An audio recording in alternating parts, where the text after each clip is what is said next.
Et nous sommes aujourd'hui avec Perrine Tarnot, directrice de l'information à Public Sénat, et Eva Morletto, correspondante en France de Grazia Italie. Bonsoir à toutes les deux.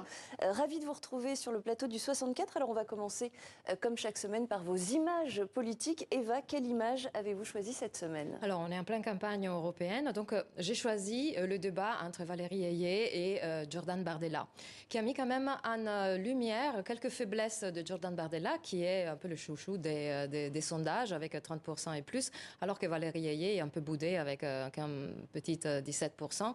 Et pourtant, voilà, on voit que sur des dossiers de fond, et notamment les dossiers économiques où Jordan Bardella, c'est un peu son talon d'Achille, alors que Valérie Ayé a vu plusieurs dossiers. Ce qu'on oublie un peu de cette figure que les détracteurs définissent comme insipide, on oublie que dans ses mains sont passés des dossiers comme le plan de relance européen et dont elle était rapporteuse. Et la scène qui m'a vraiment frappée, c'est celle où en fait Jordan Bardella lui reproche le fait d'être parti se faire des photos en Ukraine, et qui était vraiment un peu un piège facile pour Valérie Ayé de rétorquer que en fait de lui dire c'est pas souhaitable que ce soit la Russie à gagner la guerre, en rappelant que tous les partis d'extrême droite finalement européennes ont des liens un peu troubles avec la Russie, y compris la Ligue italienne d'ailleurs.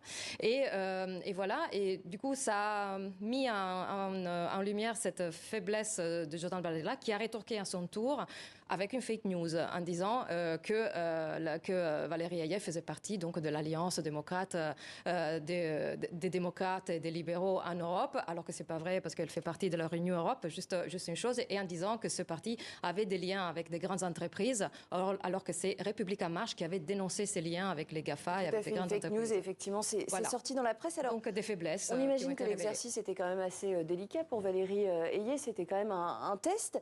Elle a essayé, dans sa stratégie face à Jordan Bardella, de rediaboliser un petit peu le Rassemblement national. Elle fait plusieurs références à l'antisémitisme de Jean-Marie Le Pen.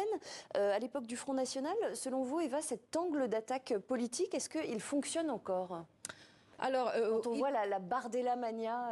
il fonctionne encore. Après, il faut dire que tous les partis d'extrême droite ont fait ce travail de dédiabolisation qui a plutôt bien marché. Moi, je vois ce qui se passe en Italie avec Meloni. On oublie d'où elle vient. On oublie que Fratelli d'Italia et tout, disons, les partis de l'Alliance nationale. Mais c'est un procès de dédiabolisation qui a commencé à petit, hein, lorsque Gianfranco Fini avait mis une kippa et il allait prier devant le mur de Jérusalem. Déjà là, je veux dire, on a eu de petits pas qui ont fait qu'on a aujourd'hui, qu'on a un peu oublié ce pan de l'histoire de ces partis d'extrême droite. Et il faudrait peut-être le rappeler parce qu'on n'est pas encore à l'abri de formes d'antisémitisme qui viennent de ce côté. Oui, on a vu aussi qu'en France, lors de la marche contre l'antisémitisme, cet hiver qui avait été organisé par les deux présidents de l'Assemblée nationale et du Sénat, le Rassemblement national était bel et bien présent aussi dans les cortèges en France. Donc il y a effectivement une vraie volonté du Rassemblement aujourd'hui national dans sa stratégie de dédiabolisation de vraiment tourner cette page. Et moi, je ne suis pas tellement sûre que d'attaquer Jean-Marie Le Pen, ça porte encore dans l'opinion publique. Et d'ailleurs, ça s'est un petit peu retourné contre elle. Au moment de ce débat, Jordan Bardella lui a répondu que si elle attaquait Jean-Marie Le Pen, c'est qu'elle effectivement dans ce débat-là, alors que je trouve qu'elle s'en est plutôt pas mal sortie du tout dans ce premier débat face à Jordan Bardella.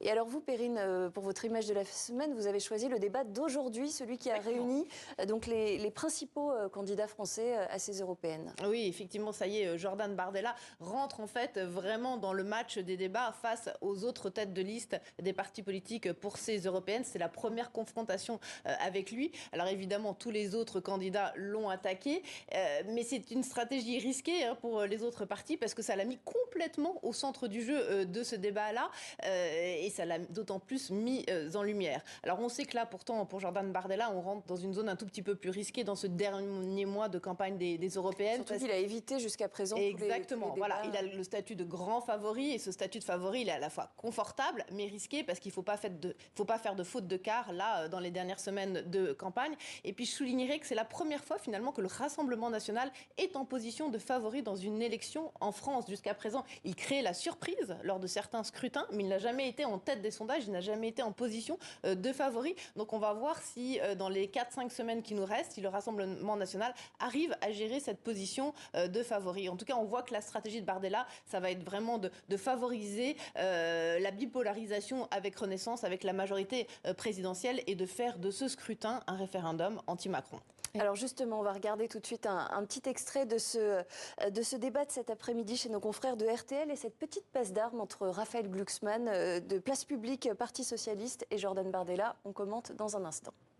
Moi, je suis fier, monsieur Bardella, pendant que votre parti dirigé par Jean-Marie Le Pen, approuvait l'invasion de la Géorgie. Moi, j'étais aux côtés des Géorgiens pour lutter contre Vladimir Poutine. Pour un président qui est aujourd'hui en prison, monsieur Glucksmann. Pendant que votre parti, oui, en prison, dans les mains d'un oligarque pro-russe. Oui, monsieur Bardella, sûrement vous avez travaillé pour des intérêts étrangers. Monsieur Bardella, moi, j'étais du côté de ceux qui résistaient à Vladimir Poutine pendant que votre parti approuvait l'annexion de territoire géorgien. Moi, j'étais du côté de ceux qui résistaient à Vladimir Poutine sur la place Maïdan pendant que votre parti célébrait l'annexion de la Crimée et l'occupation du Donbass. Voilà, échange un petit peu vif, après c'est le jeu du débat. C'est vrai que Jordan Bardella, il est régulièrement accusé sur ces questions de liens présumés entre le Rassemblement national et la Russie. Est-ce que vous avez le sentiment que depuis le début de la campagne, il arrive quand même à muscler son argumentaire par rapport à ces questions-là? Oui et non, mais en même temps, ça peut être une petite musique qui, sur le moyen long terme, peut lui être défavorable. Pour l'instant, ça leur porte pas du tout préjudice. Au Rassemblement national, on a l'impression que tout glisse, que ce soit les colistiers qui sont un peu polémiques, les tensions avec leurs partenaires européens, le très faible bilan de Bardella au Parlement européen. On a l'impression que tout glisse, qu'il n'y a aucune casserole pour l'instant qui les touche. Mais moi, je me dis que quand même, à moyen terme, cette petite musique pro-russe peut finir par percer dans l'opinion publique, parce qu'il y a quand même le sentiment, chez les Français, il y a une certaine inquiétude quand même du positionnement de la Russie par rapport à l'Europe. Il faut dire que Jordan Bardella, en fait, dans la perception des électeurs, il a 3 points qui marchent énormément. C'est les origines. Le fait qu'il soit originaire de Saint-Saint-Denis, il lui donne une sorte de légitimité quand il parle, par exemple, de sécurité des quartiers défavorisés. Il lui donne une sécurité quand il lance des slogans comme dissuasion, dissuader, sanctionner et responsabiliser. Ça marche sur le public. Et puis, c'est aussi le premier qui s'est dissocié dans l'histoire de RN de la dynastie de Le Pen, donc qui permet tout naturellement une sorte de diabolisation. Et tout, ça aussi, ça marche. Le fait d'être un homme de slogan aussi. Et en même temps, il est quand même un peu faible aussi dans le développement de ses idées par rapport, par exemple, à ce qu'il appelle l'Europe des nations. C'est quand même un scrutin européen et il ne va pas très loin non plus, notamment dans le premier débat face à Valérie Ayé. Il a assez peu développé ce point-là. Alors, dans l'actualité de cette semaine, il y a aussi cet entretien qu'Emmanuel Macron a accordé à 2 journaux, La Tribune dimanche et La Provence, pour les 7 ans, mardi, de son accession à l'Élysée. Alors, qu'est-ce qu'il faut retenir de cette interview? Quels sont les prochains gros chantiers sur lesquels le chef de l'État entend s'investir pour la suite de son mandat? Alors ça, effectivement, c'est une interview, j'ai envie de dire, un peu bilan, et on sait qu'Emmanuel Macron, il aime particulièrement les bilans. Il dit constamment à ses ministres, à ses gouvernements qu'il faut vendre le bilan, voilà, pour que les Français intègrent bien toutes les réformes qui ont été menées par l'exécutif et par lui depuis qu'il est au pouvoir, donc depuis 7 ans. Donc ça, c'était une interview un peu bilan. Avant, on a vu l'interview à Asie Économiste, donc à la presse étrangère, là toujours dans le cadre de la campagne des Européennes. Avant, on avait eu aussi une interview à la presse quotidienne régionale. Donc on voit bien que Emmanuel Macron, lui aussi, est rentré dans le match de ces Européennes et qui veut peser dans ce scrutin. La Macronie, elle est comme souvent lors des élections, on l'avait vu aux dernières législatives, prise dans un espèce de cercle vicieux, c'est-à-dire que on attend, il y a une espèce d'attentisme sur la composition de la liste, sur le programme, etc. Et puis tout d'un coup, le grand chef Emmanuel Macron s'énerve en disant mais il se passe rien, donc c'est à moi d'intervenir, et il reprend tout en main, et ça porte pour l'instant pas tellement ses fruits, parce qu'on a vu que son grand discours de la Sorbonne 2, c'est un peu un coup d'épée dans l'eau. Je crois qu'il y a à peu près 3/4 des Français qui n'en ont même pas entendu parler. Donc on voit bien que là, c'est un peu une stratégie au forcing. Il faut y aller, il faut faire campagne, et on va voir si ça porte ses fruits. En tout cas, on sait qu'Emmanuel Macron a notamment demandé à son Premier ministre de rentrer très fortement dans la campagne des Européennes. Il va y avoir un meeting mardi soir, mais bon, c'est la veille d'un grand pont. Je ne pense pas que les Français vont avoir tellement la tête à la campagne des Européennes. Donc on va voir si tout ça porte ses fruits dans les prochains jours. Alors Emmanuel Macron est également revenu dans cette interview sur le conflit au Proche-Orient et ses universités françaises bloquées par des étudiants pro-palestiniens. Voilà ce qu'il dit dans cette interview. « Je condamne les blocages des universités avec la plus grande fermeté. » Il ajoute « Intimer l'ordre à un établissement d'avoir telle ou telle politique par la force et le blocage, empêcher d'autres étudiants d'accéder à un amphithéâtre sous prétexte qu'ils qu'ils sont juifs, ce n'est pas la République. Est-ce que cette réaction politique d'Emmanuel Macron ne risque pas finalement d'avoir peut-être l'effet inverse, d'attiser la colère de ces militants? Ça risque tout à fait d'avoir un effet boomerang. On a vu ce qui s'est passé au Columbia University aux États-Unis, où en fait la directrice est en grande difficulté parce qu'elle a appelé la police à venir calmer les jeux des manifestants, alors qu'à la base c'était pacifiste. Mais il faut dire qu'on est face... si d'un côté ces manifestations, moi je les interprète comme un gâchis dans le sens que si les étudiants ont toujours protesté pour des bonnes causes et là en fait on est face à un massacre disproportionné qui mène Israël, donc c'est bon.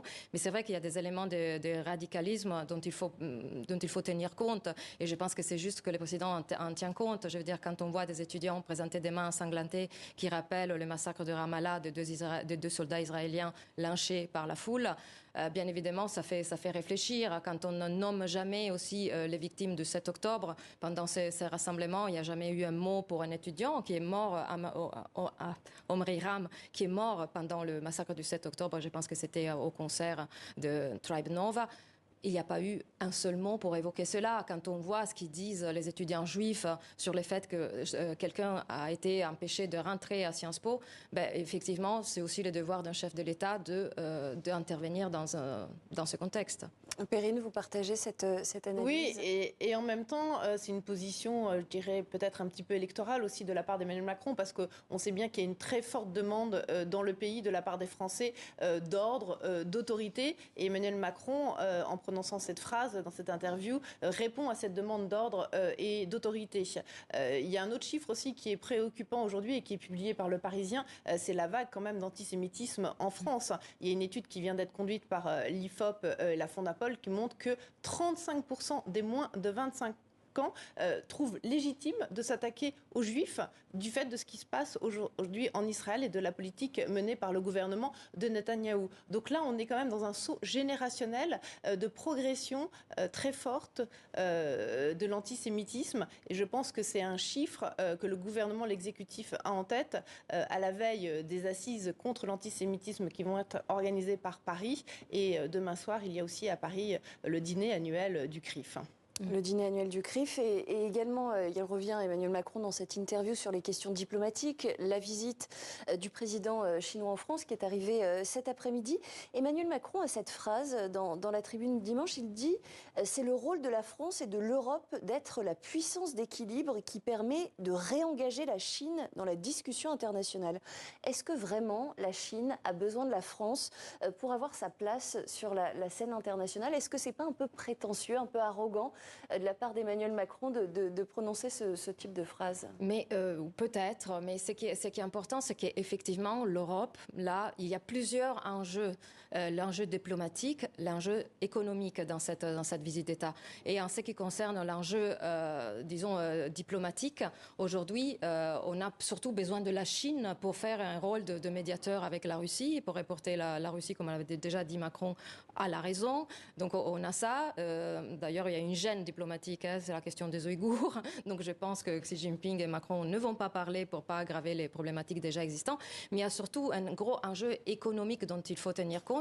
C'est-à-dire aujourd'hui, l'Europe est prise dans une vraie tenaille économique entre les États-Unis qui, pour pallier leur crise et leur spirale d'inflation, ont mis en place l'Industrial Reduction Act, qui fait qu'il y a moins d'investissements étrangers en Europe. Et de l'autre côté, il y a une Chine qui a quand même des lois, notamment, qui a mis des subventions massives sur l'industrie, et notamment sur l'industrie des véhicules électriques, qui portent de la concurrence déloyale en Europe. Et ça, c'est évidemment des sujets à régler. Et une dernière question pour vous, Perrine. Il va y avoir cette petite escapade, si j'ose dire, mardi entre Emmanuel Macron et Xi Jinping dans les Hautes-Pyrénées, où est enterrée la grand-mère d'Emmanuel Macron. Ce cadre intimiste, ça peut être un levier intéressant pour faire bouger les lignes politiques, diplomatiques entre la France et la Chine? Oui, on sait que ce sont toujours des images qui restent, des marqueurs, et c'est important aussi. On se souvient de Macron et Lula dans la forêt amazonienne. Par exemple, il y a comme ça plein d'images ou de Macron et Trump en haut de la Tour Eiffel, le dîner présidentiel. Il ne faut pas perdre de vue qu'on célèbre quand même cette année les 60 ans de la reconnaissance par la France de la Chine. Le général de Gaulle qui avait été le premier quand même à intégrer la Chine dans les puissances mondiales après la révolution chinoise. Donc la France avait joué un rôle moteur dans cette reconnaissance mondiale de la Chine. Et je pense que Macron a envie de s'inscrire dans ces pas-là aujourd'hui. Merci beaucoup à toutes les deux pour vos analyses, Eva Morletto et Perrine Tarnot.